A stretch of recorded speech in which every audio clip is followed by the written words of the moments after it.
आज की कहानी सावित्री और सत्यवान के बारे में है। आगे के भाग में हमने देखा कि राजकुमारी सावित्री ने अपने पति के लिए सत्यवान को चुना, हालांकि वह जानती थी कि उसकी 1 वर्ष के भीतर मृत्यु तय है। एक दिन जंगल में सत्यवान अचानक बीमार हो गया और लेट गया। सावित्री ने उसका सिर अपनी गोद में ले लिया। उसके सामने एक काली आकृति प्रकट हुई। उनके हाथ में एक भयानक पाश था। यह मृत्यु के देवता यम थे, जो सत्यवान को लेने आए थे। अब आगे सावित्री ने अपने सामने की आकृति को देखा और पूछा, आप कौन हैं? आप एक देवता की तरह शक्तिशाली लग रहे हैं, आप यहाँ क्यों आए हैं? आकृति ने उत्तर दिया, मैं मृत्यु का देवता यम हूँ। आपकी भक्ति और शुद्ध हृदय के कारण आप मुझे देख और बात कर सकती हैं सावित्री। आपके पति का पृथ्वी पर समय समाप्त हो गया है और मुझे उन्हें ले जाना होगा। सावित्री ने प्रश्न किया, मैंने सुना है कि आप आमतौर पर इस काम के लिए अपने सहायकों को भेजते हैं, आप स्वयं क्यों आए हैं? यम ने उत्तर दिया, सत्यवान विशेष है, उत्तम गुणों से परिपूर्ण है, मैं ऐसी आत्माओं के लिए व्यक्तिगत रूप से आता हूँ। इसके साथ ही यम ने सत्यवान के शरीर पर पाश डाला और एक छोटी सी आकृति निकाली। सत्यवान का शरीर शांत और भूरा हो गया और यम दक्षिण की ओर चलने लगे। दुख से भरकर सावित्री उनके पीछे चलने लगी। कुछ कदम चलने के बाद यम रुके और बोले, सावित्री मेरा पीछा मत करो, वापस जाओ और सत्यवान के अंतिम संस्कार की व्यवस्था करो। फिर भी सावित्री ने कहा, यह बंधन ऐसे ही समाप्त नहीं हो सकता, मेरे पति जहां भी जाएंगे मैं जाऊंगी।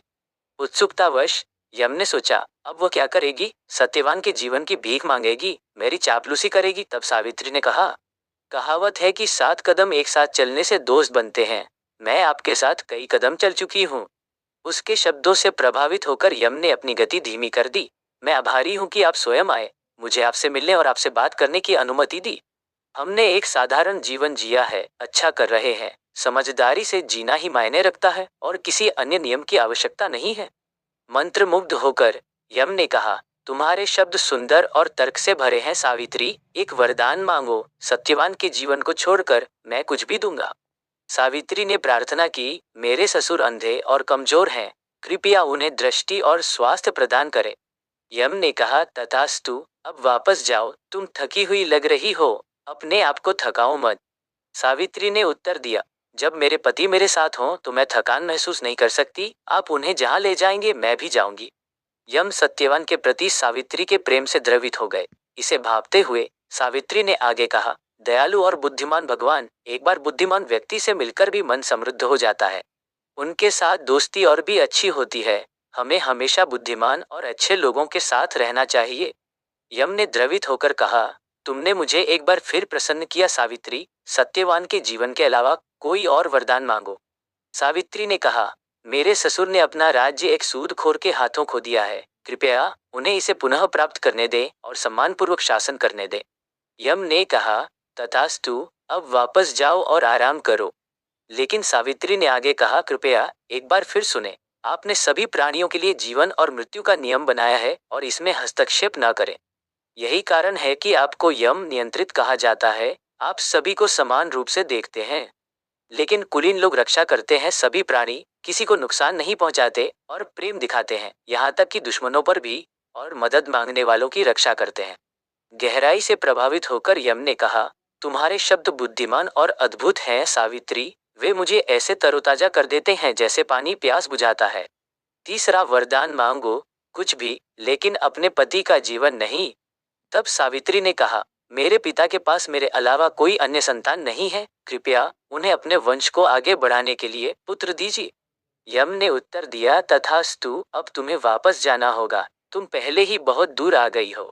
लेकिन सावित्री नहीं रुकी, जब मेरे पति मेरे साथ हैं तो कोई भी रास्ता लंबा नहीं है, कृपया मुझे और बोलने दीजिए। आप सूर्य देव के पुत्र हैं, यही कारण है कि आपको वैवस्वत कहा जाता है।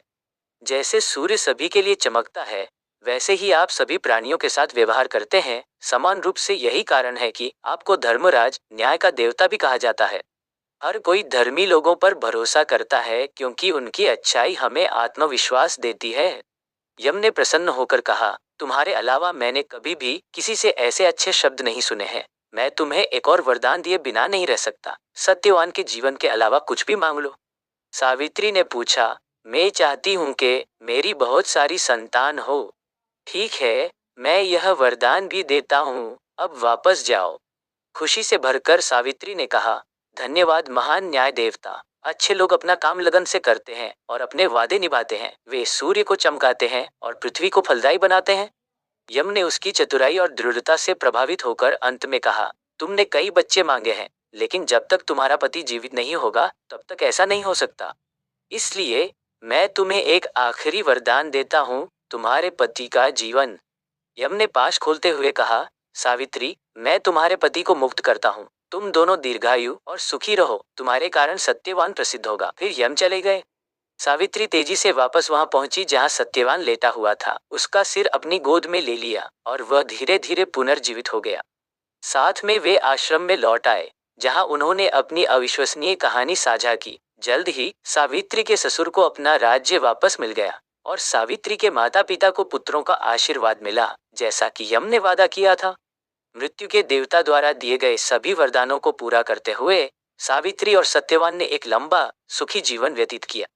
आज भी महिलाएं उनकी याद में वट सावित्री व्रत करती है। उनका मानना है कि यह पवित्र बरगद के पेड़ वट का आशीर्वाद था, जिसके नीचे सावित्री और सत्यवान जंगल में बैठे थे, जिसने सावित्री को मृत्यु के देवता से अपने पति को वापस जीतने में मदद की।